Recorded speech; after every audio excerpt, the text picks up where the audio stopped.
میگه پدر مادر دو گنجی بی‌بهایند، به فرزندان همین دو راهنمایند. جانی برادر، به گوشت حلقه کن تو پند ایشان که ایشان بعد فرزندان بعد از خدا خدایند.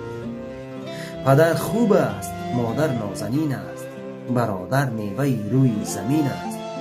آخر در این دنیای فانی عزیزان قدر همدیگر بدانیم که جای ما همه در زیر زمین است. تنصیحاتی و خانه آبادی نصیب آن بنده ای که این نوار را به دیگران پخش میکنند. خسته نباشید. السلام علیکم.